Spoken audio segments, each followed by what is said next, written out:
ایک لڑکا باپ کے انتقال کے بعد اپنی ماں کو اولڈ ہاؤس چھوڑ آیا اور مسلسل اس کی خبر گیری کرتا تھا۔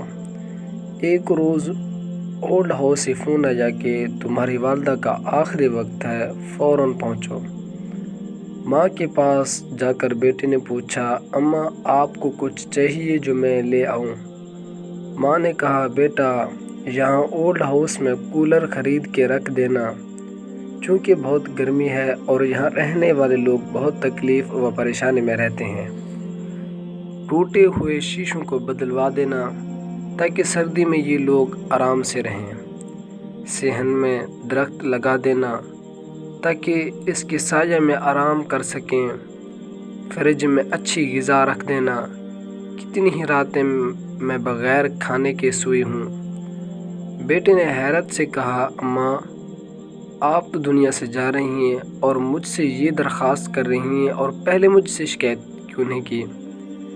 ماں نے کہا، ہاں میرے بیٹے، مجھے گرمی، سردی، بھوک، پیاس کی عادت ہے، لیکن مجھے ڈر ہے جب تیرے بچے ضعیفی میں تجھے یہاں لے کر آئیں تو تجھے تکلیف ہوگی، کیونکہ یاد رہے ماں باپ سے حسن سلوک ایک کہانی ہے، جو رقم تم کرتے ہو تمہاری اولاد اس کو پڑھتی ہے۔